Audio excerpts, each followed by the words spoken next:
up, y'all? It's your girl Sakina, and I'm back for another review. This is my review for Love and Marriage Huntsville, so let's get straight into the mess.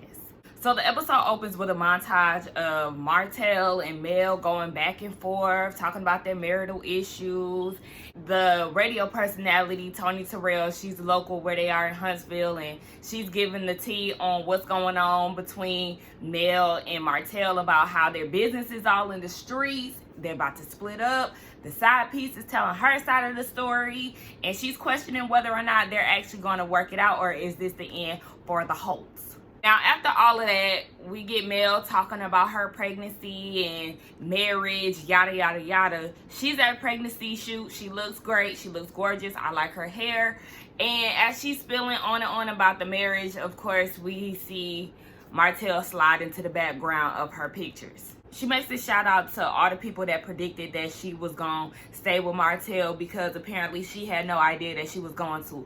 Girl, you let this man have a relationship with a woman for how long? Like 13 years or something like that. For a long ass time, you let him have a relationship with this woman, and you talk about you ain't gonna stay? Girl, please. Look, you gonna stay. We already know that was nothing for us to necessarily predict or to even think hard on. Baby, we already knew you was gonna stay with that nigga. So basically, they're working on the spark and saying how marriage has ups and downs and all of this.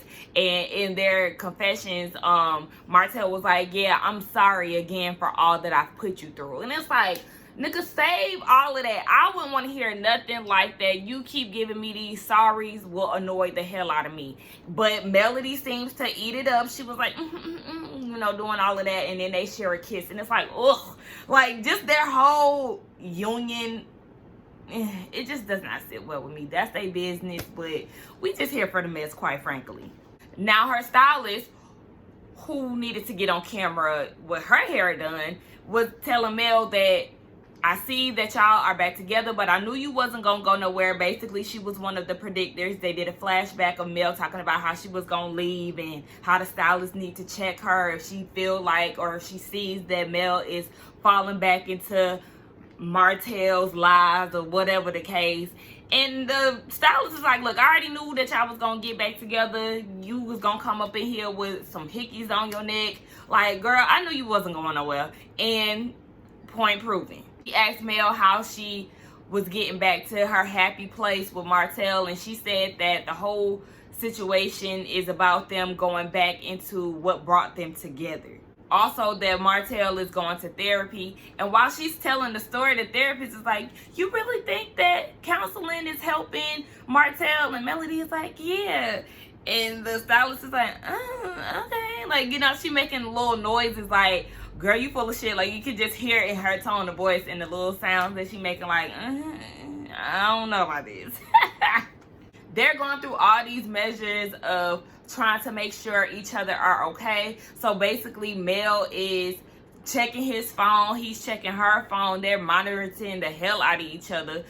She also has like this FaceTime thing that she does with him to make sure that he is where he say he is. Child, if you was gonna have another kid, I mean, you are gonna have another kid, but like, you monitor him like you his mama. Like, that's too much. You don't need to stay with him if you have to do all of that, because obviously you still don't trust him. That's too much. Now, while they're talking, Martell and his friend Neville, I think he's a photographer, so he's asking what's going on with their situation too. He's seeing all the drama in the media talking about the side piece and her side story, so he was like, you know, what's up with that? And Martell was like, oh yeah, you seen a lot of stuff in the media. What are you talking about in particular?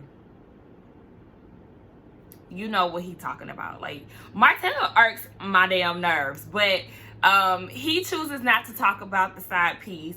He even said in his confessionals that he don't want to talk about her at all. So it's like, yeah, you better not talk about her. She's gonna come out some more. Mel is down at their offices talking with her big brother. He's the oldest out of all of her siblings. They have different moms, but they really have a strong relationship. So they're talking. He's a high school teacher, but I guess he's getting into the real estate industry as well. I'm like, damn, you know, I feel like the real estate industry is very saturated. Is my elbow ashy? Oh no. But I feel like that real estate industry is very saturated. I mean, get it how you live, but why not stick to being a teacher? Why go into real estate? I like when people are doing something outside of the norm instead of the typical career paths, but whatever. So they're talking, and apparently at some point the brother had checked Martell about his cheating scandal and said that he don't need to do that again. But he's probably gonna do it again, brother. So I feel like he was wasting your breath, but good way to defend your sister. He felt like he had to check him because his high school students was like, you know, look, he's still here cheating on your sister and you ain't gonna do nothing about it. So he felt like, you know, I'm out here looking like a damn punk. I had to come and check this nigga real quick. But they started talking about their dad. Apparently Mel hasn't spoken to her dad in a year, which is wild. But she said they do have a good relationship and pretty much pick up where they left off anytime they are together. Doesn't know how he feels about the whole situation with her and her marriage, but Marcus encourages her to give him a call and to reach out to him because he is getting older, so it is up to her to kind of make more of an effort to contact her parent. Now down at the house, we got Martell with the kids. His friend Sadaric, I think that's his name, Sadaric, comes over to help build up the crib. I didn't really feel him last season, but whatever. Again, we here for the mess. So he's questioning Martell about the same thing. His ears is to the streets. He's like, look, I heard a whole bunch of stuff in the media. Apparently, he's a part of a few Facebook groups. And I'm like, what Facebook groups? Some marriage, love and marriage, Huntsville groups. I don't get what groups he's a part of, but apparently he's in there and he sees a lot of screenshots and shots being fired towards Mel and Martell, or being towards Martell in particular. He was asking Martell, has he seen that the side piece's car was vandalized? People were spray painting her car and all of this. And Martell is saying that he doesn't want to let anybody come in between his marriage. But I'm like, you let this person come in between your marriage for double-digit amount of years. I really think it was 13, y'all. My numbers could be wrong, but I think they was together for a long ass time. Let's just put it that way. That was his whole girlfriend. Maybe it wasn't double digits. Maybe it was like 7 or something. But whatever. Y'all correct me. How long was they together? I forgot. I didn't refresh from the last season, but whatever.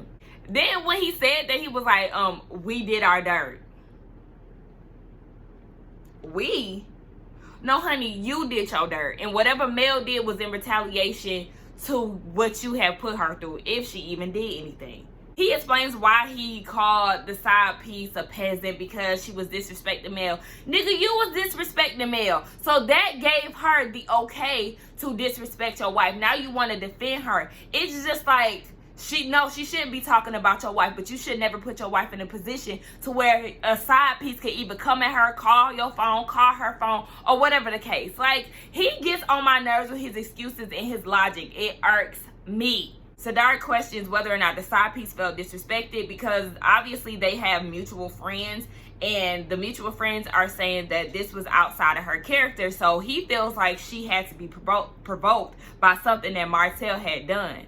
And then this is when Sadar gets messier and gets into his confession, saying that they all met her at this restaurant bar that she used to waitress at, and they all knew each other because of mutual friends. And he found out about the cheating scandal once everybody else did. So he found out when we found out. But I'm like, why is you talking about this? Like, bros before hoes, right? Apparently, or whatever. Like, I don't even want to say that, but you know, that's your friend, so you supposed to protect him, right? Don't even speak on it. You don't know nothing, even though we know you know something. I was like, oh, he want to be on TV real bad. And if you're gonna be on TV, sir, I'm gonna need you to go ahead and get a lineup before you step on the screen, because that hairline and his haircut, or lack thereof, was irritating me. It was squiggly. I can't stand a man who don't get his hair cut. And if you're gonna get on TV, you need to look presentable, sir. But before we get into commercial break, production has this thing on the screen where they're explaining how they tried to reach out to his side piece, but they didn't get a response. I said, oh my gosh, this show is super messy. Y'all should take a shot for every time I say messy, because I realize I've been saying that a lot since I started recording. But like, oh my gosh, that's crazy. I wish she would have reached out, but maybe she just felt like she said what she said and it wasn't even worth going on TV about. Mel is getting up with her team to talk about the baby shower arrangements. The theme is supposed to be Sunday brunch like. It's very pretty, but we'll talk about that later. The chef, Oh my gosh, that food sounds so good. The way that he was explaining the pulled chicken and the mini pot pies and flaky pastries. I'm like, sir, do you make vegan food? Because I'm going to need you to veganize some of that. That shit sounds so good, but it's also 10 o'clock in the morning and I ain't ate yet. So anyway, they're asking about the guest list and if it's finalized, and it's not. They still have a few people that they need to figure out whether or not who's coming. So she gives a call to Kimmy. Kimmy and her husband are coming, so they're on board. But Kimmy wants to know if everybody is invited, aka Tisha and Marcel.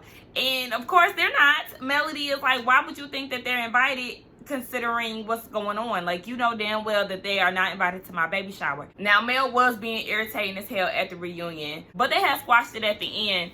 So Melody thought they were on the right path of moving forward, trying to make things right because apologies were accepted. But then she gets on Twitter, and apparently there was a Twitter war going on. Tisha and Marcel was talking shit about Melody's mom. I'm not really sure why, because we already know that Tisha's mom did get involved in their issue with Mel and Martell, and they tried to respect her as much as possible. But it's like, yeah, you can't really have your mom butting in your issues and expect people not to say anything back. But for them to come at Mel's mom, I don't know if she responded to the drama or not. She really don't strike me as a lady who would, but apparently there was some issues going on with that. Melody is not here for the whole Tisha and them coming to her baby shower, and she let her team know, if you see them, turn them around, because we will not be doing any type of pop-ups. And I feel her energy. Martell and Melody are down at the 4D ultrasound with the kids. The kids are so adorable. That little boy looks just like Martell, but he also looks just like Melody. He's a perfect mix of both of them.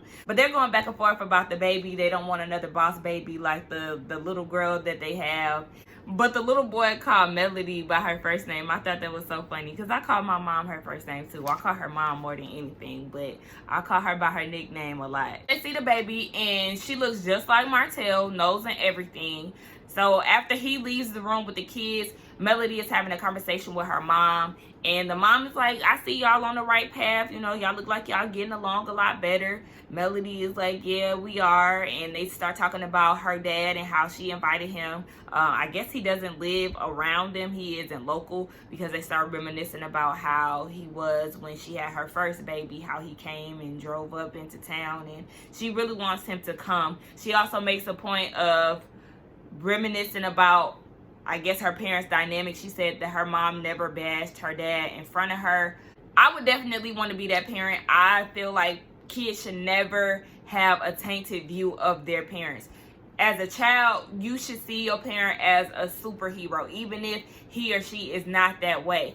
When they get older, they'll find out what was really up, and they'll see, you know, things for what it really is. But as a child, it's not your place to put them in adult situations. So you always want to paint a good picture of the parent. You can talk your shit behind their backs, but don't say it in front of them. Kids are innocent, and you want to protect that. We get a scene with Martell going off to therapy with Dr. Francis. I'm glad to see that he's actually still in counseling and still getting that attention that he needs, because obviously this man is broken or got some shit with him, but we all do. So he's going to him, and Dr. Francis wants to know what's going on with him and Melody, how their relationship is, and Martell tells him, but he lets him know that they're good and they're in a genuine space where they're trying to really work at it. They're happy, and they're really trying to get their relationship back on track. Martell is aware of the stuff that he put Mel through, and he says that it made it difficult once the side piece did reach out to Mel. The therapist asks who would be affected by him and his cheating, and of course we all know that it would be his entire family. That's when Dr. Francis starts to question him on whether or not Mel loves him unconditionally, or if Martell thinks that she loves him unconditionally. He feels like she does, and Dr. Francis says, okay, well, if she does, then this shouldn't happen again. You shouldn't cheat on her again. Martell says that it's not going to happen, but we'll see. Only time will tell if he's really serious about saving his marriage. I feel like she done gave him too many chances, but if you really want to work it out, people could change, but I just don't know. I don't know.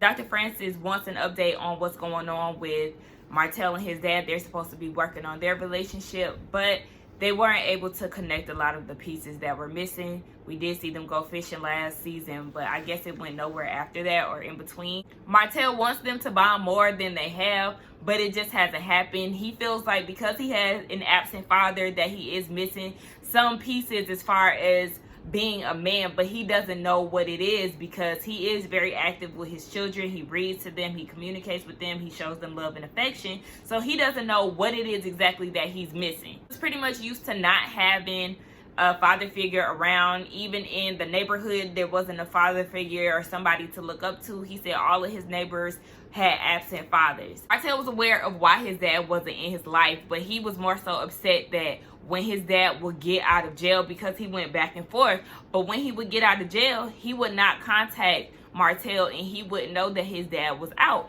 So he said that that bothers him to this day. He doesn't like the fact that his mom had to do all the work, and unfortunately that is the case with a lot of single mothers. Once the dad leaves, that's it. It's all up to them. What Martell wants from his dad is for him to keep his word and be a man. And to me, that was alarming, because as a husband, you need to be doing the same. With your dad being absent, you were able to flip that around and in fact be there for your children. Him not being around your mom should have flipped that around and you be loyal to your wife. You know what I'm saying? You can't say to him you want him to be a man and keep his word when you can't keep your word as a husband and be there for your wife. Like, that just doesn't work. He really wants to fix it with his dad, and I hope that they get it together, because I feel like if you have a living parent, y'all need to make it work. Now, if they are toxic and you've tried over and over again, then you can leave them where it's at, because look, just because they're family, you are not obligated to them. But if you can make it work, make it work. The day of the shower, and Kimmy and Maurice is there to show their support. Everybody is there outside waiting on the Holts to arrive.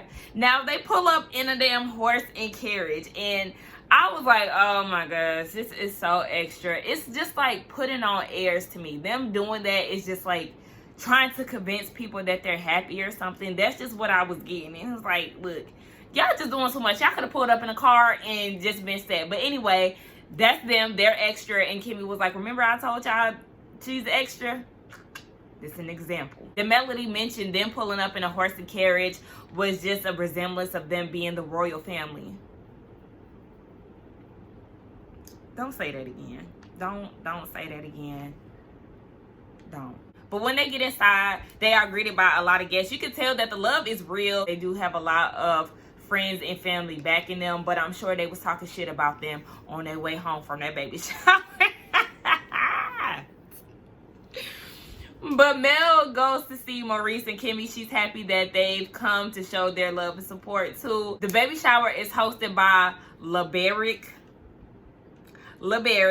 and Destiny. I'm guessing they may be a new couple, because, you know, usually they give some type of subtitle, Mel and Martell's friends or whatever the case, but they are friends with them, and they host the baby shower. LeBerick was supposed to say the grace, and baby, he gave a lot of shout out to the Lords, like Maurice and Kimmy said. You can see people like, what? Like, honey, you don't have to say the Lord's name so many times. We know, just wrap up the grace. People trying to eat. We get this quick scene with Martell and Melody's mom. They sit next to each other at the shower. And Martell's mom is like, I told y'all that they was going to get it right. We just had to stay out their business, basically. And Mel's mom was like, well, I've had several conversations with Martell, and he was very receptive. Meanwhile, Martell's mom is sitting there eating her food like, oh, several, huh? Okay, you keep it up, and if you say something out of line about my son, this nice nasty is gonna get real nasty, and I'm gonna cut your ass out. That's what I was getting from that. She looked like she was holding her tongue and trying not to be disrespectful or say something out the way, but that shit had me cracking up because it was awkward as hell. So Destiny and Mel are off to the side talking. Apparently Destiny is a newlywed and she's also 9 weeks pregnant. Her and LeBerry just recently got married, and they're talking about that. Destiny asks Mel the same questions everybody else been asking about the status of her relationship with Martell. Mel's whole thing is she doesn't want a stressful relationship. She wants to keep everything peaceful for the sake of the baby, so she's trying to have no mess and no stress. Mel is saying how she bonds with Destiny because she's a straightforward person. They act the same and they're both extra. So obviously Destiny is going to be Mel's little sidekick throughout the season. I can already tell that. Kimmy goes up to Mel while she's looking at the gifts. The kids is taking stuff out the bags and stuff, so they had to send them on their way. But Kimmy is like, I see that there's a few faces missing, aka Marcel and Tisha. Tisha sent Mel an apology text message saying that she's sorry and that hindsight is 2020, but Mel didn't respond to it because she already knew that it was some bullshit, because 6 days later Tisha got on Twitter and started retweeting bad posts that people were tweeting about Mel. So it's just like, yeah, you can't apologize to somebody and then be upset because they don't accept your apology and then go and try to talk shit about them. Either you really meant it or you didn't. So that's why Mel seen straight through the bullshit. And she's like, look, I'm not here for all of that. I don't feel like it should be this hard to maintain a relationship with somebody. You are not my husband or a family member. So I could be putting that energy towards something good, okay? She did let Kimmy know, like, look, I don't want to keep talking about her. When I'm around you, let's just talk about Kimmy and Mel. We do not need to be talking about Tisha. And also, don't try to set up any arrangements to have a sit down.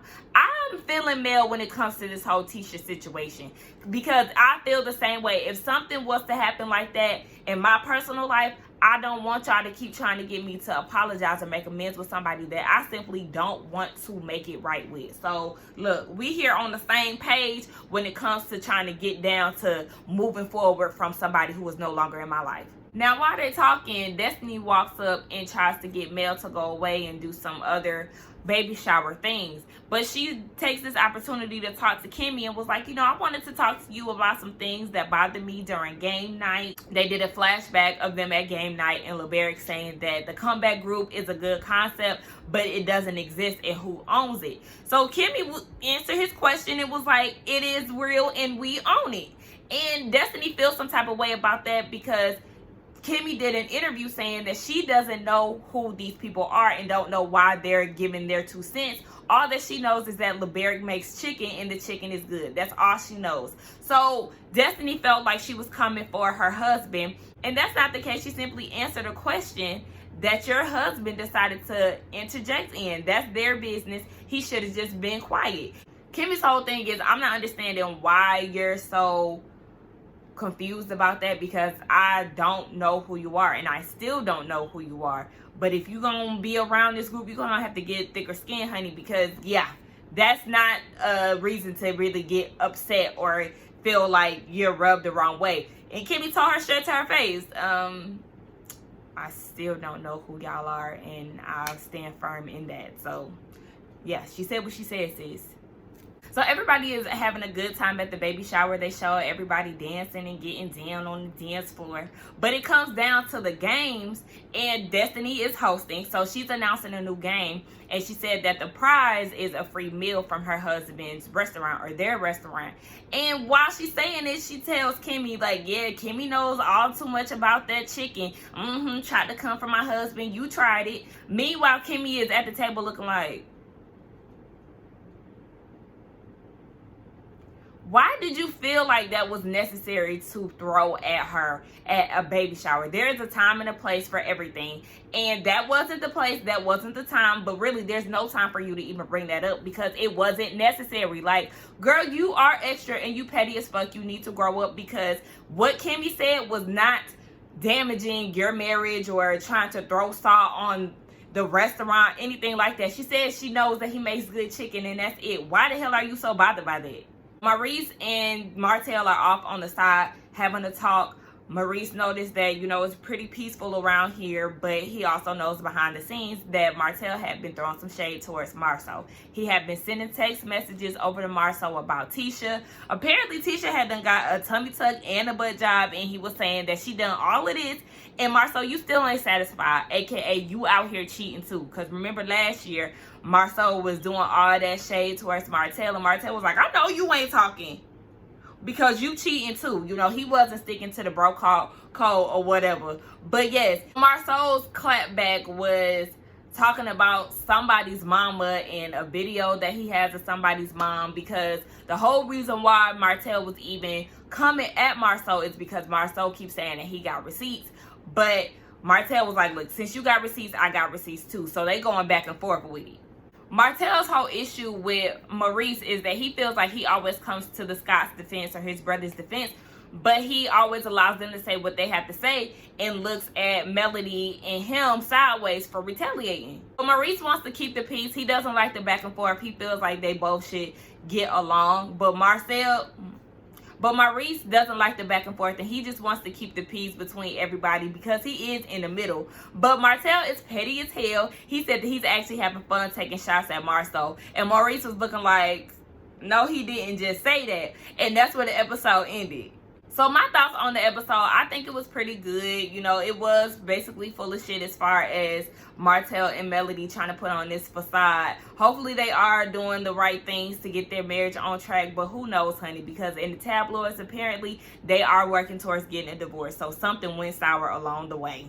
But that's my thoughts on the episode. I hope y'all enjoyed it. Do not forget to like, comment, and subscribe to my channel. Also follow me on IG at simply_Sakina. And I will see y'all on Monday for my review for the shot. Bye. Monday is tomorrow. Whatever.